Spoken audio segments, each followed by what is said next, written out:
बिस्मिल्लाहिर्रहमानिर्रहीम अस्सलाम वालेकुम। दुबई की बिल्कुल ताज़ा तरीन ख़बरें, आज की लेटेस्ट अपडेट्स वीज़े की, टूरिस्ट वीज़े की, फ़्लाइट्स की और उसके अलावा जो नई अपडेट्स ओपन हुई हैं, बैन ओपन हुआ है और जो नए बैन और जुर्माने लगाए हैं वो भी आपको बताए जाएंगे। दुबई यूएई के अलावा सऊदी अरब की भी इसमें अपडेट्स हैं। वीडियो को एंड तक देखें और चैनल को सब्सक्राइब नहीं किया ज़रूर सब्सक्राइब कर दें।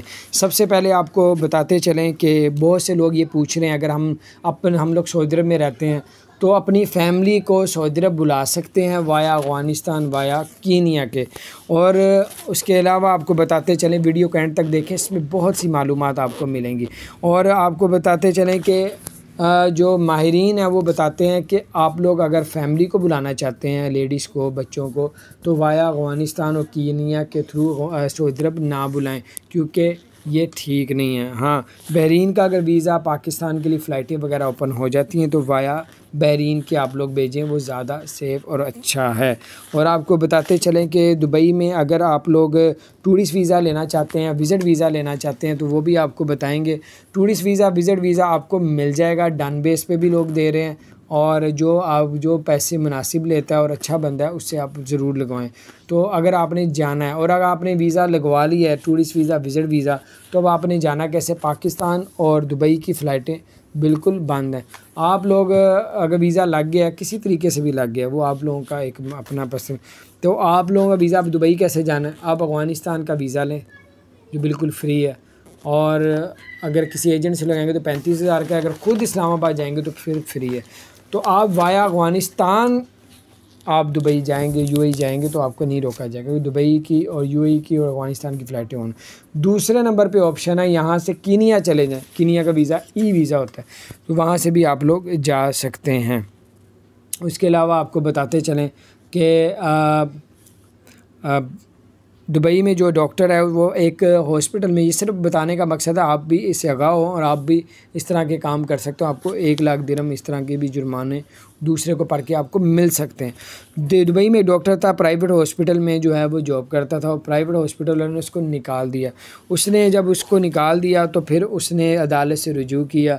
अदालत ने उस डॉक्टर के हक़ में फ़ैसला कर दिया और हॉस्पिटल, प्राइवेट हॉस्पिटल था, उसको 1 लाख दिरहम का हर्जाना और जुर्माना किया गया। अब वो हॉस्पिटल के इंतज़ामिया ने इसको 1 लाख दिरहम दे दिए। तो बहरहाल ये इसका बताने का मकसद होता है कि आप भी इससे फ़ायदा उठाएं। दुबई में बहुत से लोग फ्रॉड कर रहे हैं एक दूसरे से, और फ्रॉड किस तरह कर रहे हैं वो ये हो रही है, इलेक्ट्रॉनिक जो है नई करेंसी है, वो लोग कहते हैं कि बड़ी दुबई की बड़ी कंपनी है, उसने लॉन्च किया, ये फ्यूचर में जाके बहुत तरक्की, बहुत ज़्यादा इससे फ़ायदा होगा, जैसे बिटकॉइन था। तो बहुत से लोग इसे ख़रीद लेते हैं, पता चलता है किसी कंपनी ने इसको लॉन्च नहीं किया, ये फ्रॉड था। और उसके अलावा आपको बता दूँ, ऐसा कोई भी करेंसी का आपको कहे कि भाई मेरे पास करेंसी है, ये बहुत बड़ी कंपनी लॉन्च कर रही है, फ्यूचर में जैसे बिटकॉइन चला गया था हज़ारों में, तो ये भी चला जाएगा, आपको रातों रात अमीर हो जाएंगे। भाई बहुत से लोगों से फ्रॉड हो रहा है, जाली करेंसी पकड़ा के निकल जाते हैं। और दुबई की हुकूमत ने कहा है, किसी ने पूछा कि अगर हमारे पास टूरिस्ट वीज़ा, विज़िट वीज़ा और 90 दिन का, ये बड़ा पुराना रूल है कि आप दुबई में रहते हैं तो 90 दिन के बाद अगर आपने वीज़ा मज़ीद एक्सटेंड करवाना है तो आपको किसी और मुल्क में जाके स्टे करना पड़ता था, फिर आपको वापस आएंगे, फिर आपका वीज़ा एक्सटेंड हो जाता था। अब ये दुबई और यूएई की हुकूमत ने इसको ख़त्म कर दिया कोरोना की वजह से। जब तक कोरोना है कभी भी लागू हो सकता है, लेकिन अभी फ़िलहाल नहीं है। आप 90 दिन से ऊपर भी रह सकते हैं, लेकिन वीज़ा वहाँ पर रहते हुए एक्सटेंड करवा सकते हैं। और इसके अलावा आपको बताते चलें कि 15 जून को इंशाअल्लाह ताला पाकिस्तान की और दुबई की, यूएई की फ़्लाइटें ओपन होने जा रही हैं। वो इससे एक अंदाज़े के मुताबिक, तो 3 दिन पहले दुबई की हुकूमत ने 15 जून से 30 जून बढ़ा दिया इंडिया का, अभी ऐलान कर दिया, 4 दिन हो गए। पाकिस्तान का अभी तक नहीं बढ़ाया। और अगर पाकिस्तान की, क्योंकि रेशो क्यों नहीं बढ़ा रहे, पाकिस्तान में 15 जून को फ़्लाइटें ओपन हो जाएंगी। 15 जून के बाद एमिरेट्स एयरलाइन ने पाकिस्तान की टिकटों की बुकिंग भी शुरू कर दी है। तो अभी बुकिंग ना करवाएं जब तक हतमी फ़ैसला नहीं आ जाता। अभी तक उन्होंने आगे नहीं किया, वैसे पाबंदी लगाई थी 15 जून तक, उससे आगे नहीं किया। वजह क्या है कि पाकिस्तान में भी 2 महीने पहले 20% जो है कोरोना के मरीज़ मौजूद थे, आज 4%। इसकी बिना पे इंशाअल्लाह ताला पाकिस्तान का ओपन हो जाएगा, फ़्लाइटें ओपन हो जाएंगी। उसके अलावा आपको बताते चलें कि बहुत से लोग ये भी जो है वो बता रहे हैं कि ओमान का अभी तक पूछ रहे हैं, ओमान का वीज़ा अभी तक बंद है, ओमान का वर्क वीज़ा भी बंद है पाकिस्तानियों के लिए। ओमान का विज़िट वीज़ा भी बंद है पाकिस्तान, ओमान और पाकिस्तान की फ़्लाइटें भी बंद हैं। हाँ, जो लोगों के पास पहले से ही रेजिडेंट परमिट है वो अफ़गानिस्तान का वीज़ा लगवा के वाया ओमान जाने की कोशिश में लगे हुए हैं। और आपको बताते चलें दुबई हुकूमत ने स्कूटी पे जुर्माना कर दिया। जो शख्स स्कूटी चलाएगा दुबई के अंदर उसको 300 दिरहम का जुर्माना किया जाएगा। और दुबई हुकूमत ने कहा कि अगर दुबई के अंदर रहना है, गाड़ी आपके पास है और रेड सिग्नल है और आपने रेड सिग्नल को क्रॉस किया और आपको 1000 दिरहम जुर्माना आ जाएगा, जुर्माना किया जाएगा और 6 ब्लैक पॉइंट आपके लाइसेंस, ड्राइविंग लाइसेंस पे लगा दिए जाएंगे। और अगर आप कहते हैं कि भाई मैं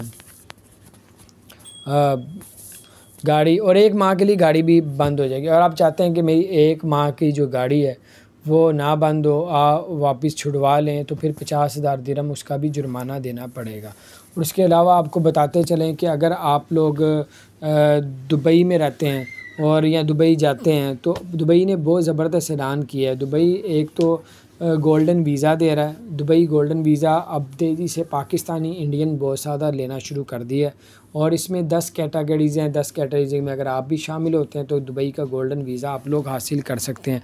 और उससे अच्छी बात एक और है, अगर आप टूरिस्ट वीज़े, विज़िट वीज़े में, रेजिडेंट परमिट में उधर रहते हैं और आपको वहाँ पे कोई बिज़नेस आपने स्टार्ट करना है। पहले होता था आप बिज़नेस स्टार्ट करते थे, 51% का पार्टनर पैसा आपका होता था और 51% का पार्टनर अरबी को आपको साथ बनाना ही पड़ता था, 49% के आप मालिक होते थे। तो बाद में जब आपका कारोबार चल जाता था अक्सर वहाँ के अरबी तंग करते थे। अब क्या हुआ है, अब ये हुआ है भाई कि अब आप लोग खुद मुख्तियार, खुद कफ़ील, खुद सोल प्रोप्राइटर, खुद आप ओनर, थोड़े पैसों में, ज़्यादा पैसों में कारोबार कर सकते हैं। कोई आपके साथ 51% का पार्टनर नहीं होगा, 1% का भी पार्टनर नहीं होगा। और ये क्यों किया गया? पहले होता ये था कि लोग वहाँ पे इन्वेस्टमेंट करते थे अरबियों के साथ मिलके, काम चल जाता था, अरबी ब्लैकमेल करते थे वहाँ के, और बहुत सारे नहीं, बहुत से लोग सुनने में आता था। तो अब उन्होंने कहा कि लोग इन्वेस्टमेंट करना छोड़ना शुरू हो गए थे कि यार किधर है, 51% के वो पार्टनर होते हैं। तो दुबई हुकूमत ने, यूएई हुकूमत ने देखा कि इस तरह इन्वेस्टर भाग रहा है तो उन्होंने ये कफ़ील सिस्टम ख़त्म ही कर दिया। अब आप ख़ुद छोटा कारोबार करें, बड़ा कारोबार करें, टोटल प्रॉफिट और किसी को आपको जवाब नहीं देना पड़ेगा। आप ख़ुद टैक्स पे करेंगे, ख़ुद आप लोग अपने कारोबार को देखेंगे। और इस तरह बहुत से लोग अब उधर इन्वेस्टर जाना शुरू हो गए हैं। रिकॉर्ड बना है, कोरोना के बावजूद वहाँ की प्रॉपर्टी जो है सबसे ऊपर जो है वो बिज़नेस कर रही है। तो उसके अलावा दुबई हुकूमत ने कहा है कि अगर आप लोगों ने किसी शादी में, फंक्शन में, किसी में अटेंड करना जाना है तो आप लोगों को जो है वो दुबई हुकूमत ने कहा कि वैक्सीन लगी हो और शादी फंक्शन में, किसी पार्टी में जाने से पहले आपका कोरोना का नेगेटिव टेस्ट होना चाहिए, वो भी 48 घंटे से ऊपर ना हो। तो बहरहाल ये अपडेट्स आई थी, मैंने कहा आपके साथ शेयर करूँ। चैनल को सब्सक्राइब नहीं किया, ज़रूर सब्सक्राइब करें।